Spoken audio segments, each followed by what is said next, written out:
9.2, start talking about markets.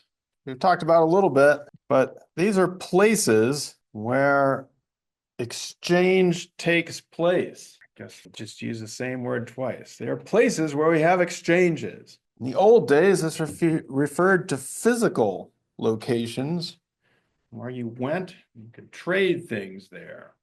You still do this sometimes. You go to, say, a farmer's market. Today's world, we do a lot of virtual exchanging on the internet. They involve people who are exchanging things, and the exchange is supposed to be in the present, and it's supposed to be equal, or you're supposed to be able to agree on what it is that you're exchanging. They often use some form of currency, almost all the time, but there are places where people barter things as well or trade two objects, but there's some form of currency as the way in which you would exchange these things. When we're in a market, it is not necessarily that you have left your culture or your society. There are cultural expectations about how you behave in a market, what is a fair transaction. And for the most part, people will it isn't just a individualized relationship, especially if you have a physical marketplace. You'll have a relationship over time. So if I go down to the farmer's market and I buy something from somebody, it's often somebody that I've seen before. It's the farmer, and I talk to the person, and I'm pretty sure they're not going to rip me off for the potatoes or whatever it is they're selling. And so we have these ideas. There are different ideas about whether you should negotiate in a marketplace. You might go to another. We generally don't barter prices up and down in our marketplaces, but there are countries in which it is expected that people will argue about or talk about the price of things. And so there are different cultural expectations for markets. And so we often think about markets as impersonal or individualistic transactions. And there is an element to that. But in places where market societies have existed for a long time, there's this ongoing cultural expectation about what the market is supposed to be. Markets have been with us for a very long time. They're even the people who are hunters and gatherers or horticulturalists, small farmers, most of the time those people will, at least sometimes in their lives, engage with or go into a market for certain things and trade with other people. As I've said repeatedly, no human group is isolated from all other human groups. If we get too isolated, we get cut off and we die. We are always trading with each other, often over even very long distances. And so some of the trade routes that we see are very old, thousands of years old across Eurasia. And there are also trade routes in the Americas as well. People trading things across the entire continent of North America and South America. Different people would bring goods and exchange them for things. Now, we usually think of money as there are currencies, of course, and silver and gold and various metals have been used of money in many different places, but people can use different things like beads, as our picture says, or in the Aztec markets, what is now Mexico. It actually used textiles or weaves and cacao beans as a currency. And one of the interesting things about this is the archaeologists tell us that people would try to counterfeit cacao beans. So they'd make them out of mud or clay or fill them up with things to try and pass them off as money. So the idea of counterfeiting or trying to do some negative reciprocity, get something for nothing, it has been present in markets for a long time. Now, most people associate capital markets with what we call capitalism. But I want to distinguish here a little bit between the market system, which can exist in all different forms of societies, agricultural societies, even subsistence farmers and hunters-gatherers interact with the market, from capitalism.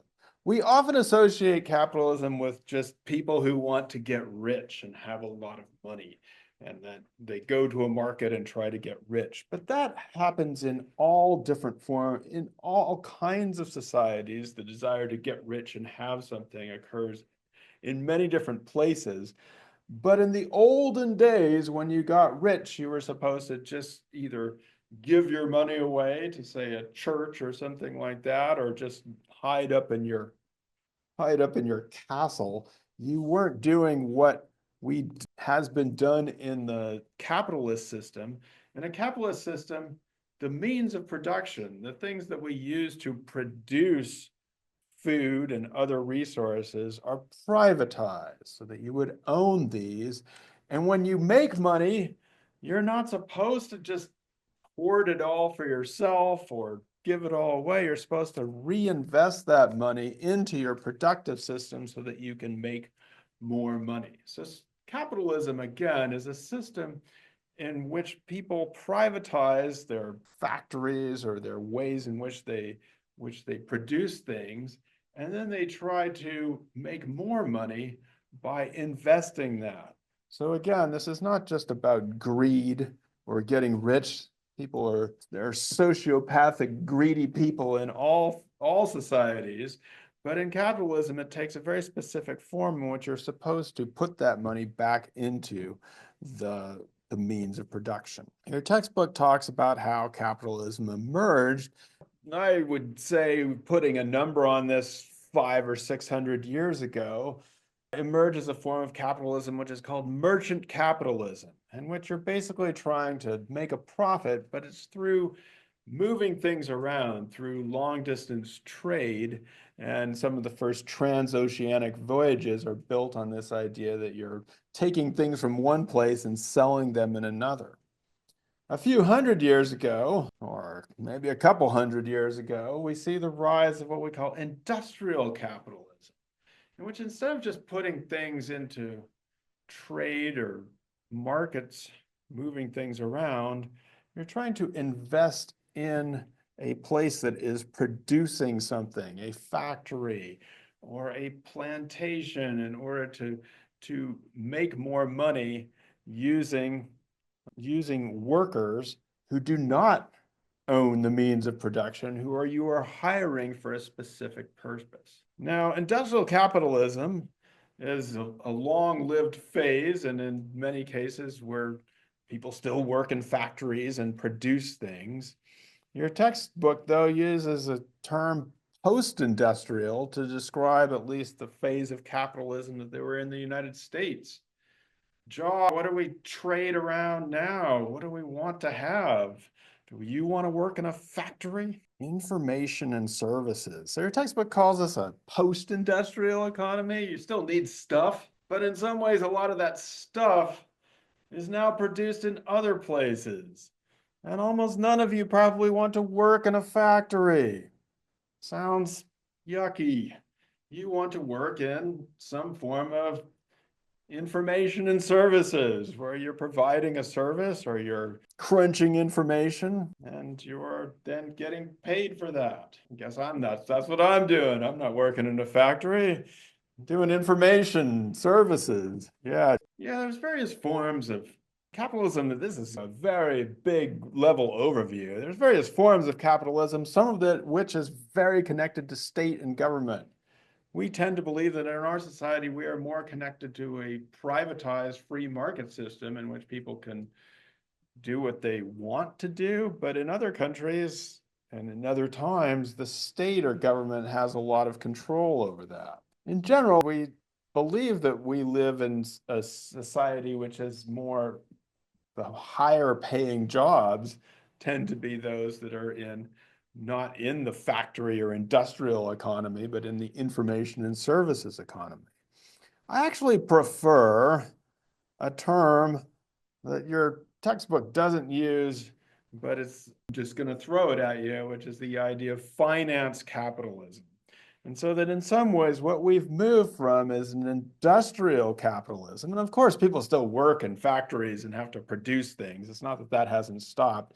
But in finance capitalism, you make your money because you are in some ways putting more money into different places or industries or businesses, and then you're buying low and selling high, hopefully. A great quote on this was attributed to U.S. Steel. back in the 1980s, and they said, we don't make steel, we make money. And what they were saying is sure, we produce steel, or we have, but our real objective is to make money, and that's why we're selling out to this other company or shutting down production, because we want to make more money. Now, in today's world, and I'm just going to put a question mark by this, I think that we've entered a kind of world in which a lot of people's money seems to be in something that is more like a casino than it is like capitalism. It's not being invested in something to produce more stuff. It seems to be more directed at things that don't do anything at all. I don't know if you saw that movie or participated at all in the meme stock craze, when stocks like GameStop, which is not a very profitable company, just shot up in value and seemed to gyrate without any relationship to their profitability. You may have heard of various cryptocurrencies like Bitcoin and other things, in which it's hard to say what it is that people are actually buying. At least in the sense of Bitcoin, you're supposed to be buying an algorithm which is hard to be broken, and then you can trade that algorithm around, but it's still a little bit out there. And then there's, of course, the meme coins, which aren't based on anything. It's just, I like it. And so, but it seems to go up and down in value. One example that came to us from 2013, you may have heard about it, Dogecoin or Doggy Coin. And the funny thing about this, well, I don't know what's funny here, but the funny thing about this is the people who put this up in 2013 meant it as a joke. They were like, Bitcoin, we'll make Dogecoin. But the thing is, they've bought it and they've sold it for profit or loss. And it was a joke for a while. But may have heard of the Department of Government Efficiency, which is now doing things, which stands for Doge. So the joke has become reality. Who knows? Anybody heard of any other meme coins out there? Things that you can buy and sell, don't have any underlying value, but you might make money off of them. Nobody's bought the Trump coin, the Melania coin. Yeah, everybody needs a coin. Look it up. So it's a weird time. It's interesting because Trump has his coin and Melania has her coin. And Elon Musk he was promoting Dogecoin for a long time. So it seems like these people are really into this new financial capitalism. But now you may have heard about it, we have all these tariffs being put on. What is the ostensible purpose of these tariffs?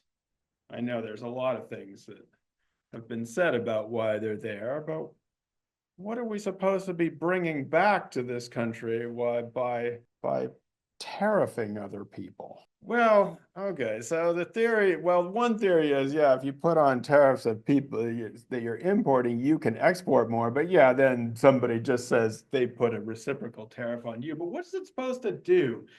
What is it supposed to do when we put a tariff on clothes, shoes, anything? Yeah. You want them produced within the country. And so the ostensible purpose of the tariffs, and a lot of things have been said about why they're there, is to bring back the industrial economy, to bring manufacturing to us so that we can all work in factories, because that's what you want.